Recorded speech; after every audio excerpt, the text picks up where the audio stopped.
ભેદ ઉકેલાયો છે। શાકભાજીના વેપારીની હત્યા કરી હતી। હત્યા કરીને લાશ કેનાલમાં નાખી દીધી હતી। કાપોદ્રા પોલીસે ગુનાનો ભેદ ઉકેલ્યો છે। પોલીસે 2 આરોપીની ધરપકડ કરી છે। હજુ પણ 3 આરોપીને પકડવા પોલીસે તપાસ શરૂ કરી છે। આરોપીની બહેનને મૃતકનો સાળો ભગાડી ગયો હતો। આરોપીઓએ વેપારીનું અપહરણ કરીને સાળાને બોલાવવાનો પ્લાન ઘડ્યો હતો। તો આરોપીઓએ અપહરણ કરી કારમાં માર મારતા વેપારીનું મોત થયું હતું।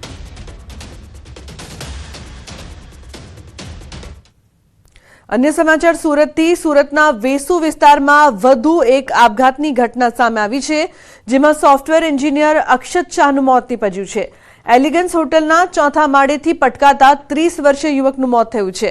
મૃતક અક્ષતના શરીર પર ઈજાના નિશાન જોવા મળ્યા છે। આપઘાત કે પછી હત્યા તે અંગે હાલ ઘૂંટાતું રહસ્ય છે। ઉચ્ચ પોલીસ અધિકારીઓએ તપાસ આરંભી છે। મૃતક કોઈ કંપનીમાં જોબ કરતા હતા। મોત અંગે પરિવારને જાણકારી મળતા શોકમગ્ન થયો છે।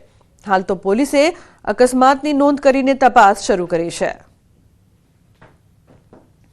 पुलिस स्टेशन की हद में एलिगेंट करके होटल है, उसमें चौथे फ्लोर से प्राइमरी जो इन्फॉर्मेशन मिलेगी, चौथे फ्लोर से गिरने से एक अक्षत मुकेश भाई शाह है जो वीरभद्र हाइट्स में रहते हैं, 30 साल के आसपास की उम्र है। उसकी डेथ हो गई है। अभी पीएम रूम में बॉडी को लाया गया है और अभी डॉक्टर से रिक्वेस्ट किया है, अगर अभी नहीं तो सुबह फिर पीएम करवाया जाएगा। और हम लोग सब जगह होटल में और सब जगह सीसीटीवी वगैरह चेक करके। तो युवक सॉफ्टवेर एन्जिनियर हतो। एलिगन्स होटल में चौथा माळेथी झंपलाव्युं। हत्या के पछी आत्महत्या ते अंगे तपास थई रही छे, कारण के मृतकना शरीर पर ईजाना निशान पण मळ्या छे।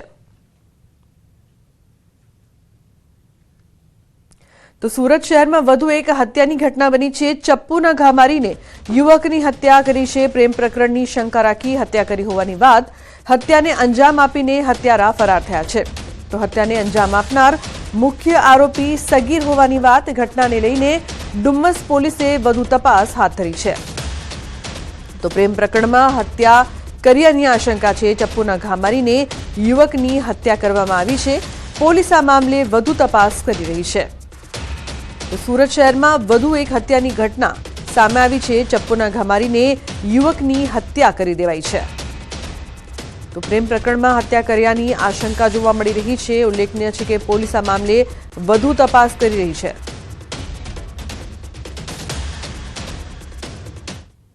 बीजी तरफ अमदावादना वस्त्रालमां असामाजिक तत्वोना आतंक मचावવાની घटनाने 32 दिवस वीत्या छतां मुख्य आरोपी हजू पोलीस पकड़थी दूर छे। होळीनी रात्रे रामोल विस्ताરના वस्त्रालમાં आरोपी पंकज भावसार અને તેની ગેંગના સાગરીતો જાહેરમાં આતંક મચાવતા જોવા મળ્યા હતા। આ મામલે અત્યાર સુધીમાં રામોલ પોલીસે 17 આરોપીઓની ધરપકડ કરી છે। પણ મુખ્ય આરોપી पंकज भावसार સહિત 3 આરોપીઓ 32 દિવસથી પોલીસને હાથતાળી આપી રહ્યા છે। पंकज भावसारને ઝડપવા માટે રામોલ પોલીસની સાથોસાથ ક્રાઇમ બ્રાન્ચ સહિતની એજન્સીઓ કામે લાગી છે। आरोपी पंकज भावसारનું પહેલું લોકેશન રાજસ્થાનથી મળી આવ્યું હતું, જ્યાં પોલીસ પહોંચી તો पंकज भावसार રાજસ્થાન છોડીને ફરાર થઈ ગયો હતો। ત્યારબાદ રામોલ પોલીસ દ્વારા આરોપી पंकज भावसारનું લોકેશન અને ફોન ટ્રેસ કરતા ઉત્તર પ્રદેશમાં હાજરી મળી આવી હતી। તે ત્યાંથી પણ ફરાર થઈ ગયો હતો। હાલ પોલીસ આરોપીને પકડવા ટેકનિકલ ટીમની મદદ લઈ રહી છે। ત્યારે હવે મુખ્ય આરોપીઓ પોલીસના હાથમાં ક્યારે આવે છે તે જોવું રહ્યું। पंकज भावसार તેમજ ગોવિંદ અને ખાટુ એ 3 આરોપીની ધરપકડ કરવાની બાકી છે। એ 3 આરોપીની ધરપકડ કરવા માટે અલગ અલગ પોલીસની ટીમ રાજસ્થાન તેમજ ઉત્તર પ્રદેશમાં રામોલ પોલીસ સ્ટેશનની ટીમ તેમજ અલગ અલગ એજન્સીની ટીમ પણ તપાસ કરી રહી છે। તેમજ જે પણ અમારો ટેકનિકલ સ્ટાફ છે, ટેકનિકલ સર્વેલન્સની મદદથી પણ એ લોકોની ઉપર વોચ રાખીને એ લોકોને ટૂંક જ સમયમાં ધરપકડ કરવામાં આવશે।